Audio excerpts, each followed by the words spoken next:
Arestado ang dalawang lalaking may dalang hindi rehistradong baril sa Quezon City. Miyembro pala ng criminal group ang mga suspect.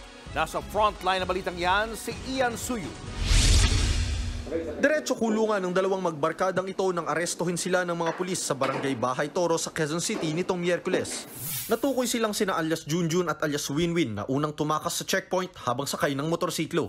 Napansin sila ng mga taga-District Tactical Mobile Unit dahil walang suot na helmet. Sa halip na ito ay huminto, ay nagpakarurot ito ng takbo na kagad namang inaksyonan ng ating mga personnel at hinabol. At nung kanilang maabutan ito, nakita nila na mayroong dalang baril. Isang kalibre 38 baril at mga bala ang nakumpiska na walang dokumento at permit. Napag-alamang ding dati nang nakulong sa iba't ibang kaso ang mga suspect. Miyembro rin daw ang mga suspect ng isang criminal group. Kaya naman susuriin ang nakumpiskang baril kung nagamit ba ito sa ibang krimen. Dadaan siya sa iba't ibang proseso kagaya ng ballistic examination at pagberipika ng record dito sa ating pong crime laboratory upang matyak nga kung mayroong magmamatch na shells o anumang ipinutok dito sa nasabing baril na maaaring ito ay na-involve na rin sa iba't iba pang krimen na nangyari sa Calacang, Maynila.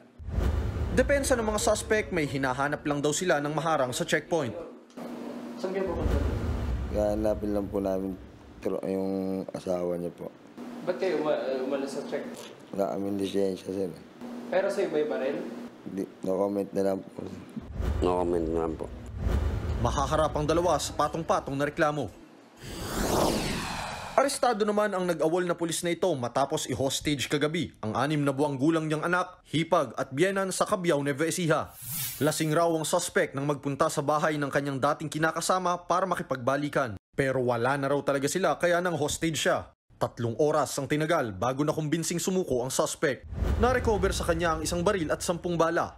Mahaharap siya sa reklamong illegal possession of firearms, illegal detention at paglabag sa Anti-Violence Against Women and Children Act. Nagbabalita mula sa Frontline, Ian Suyu, News 5. Mga kapatid, Julius Babaw po. Iba na ang may alam at may pakialam sa panahon ngayon. Para sa Frontline ng mga balita, mag-follow at mag-subscribe sa social media pages ng News 5.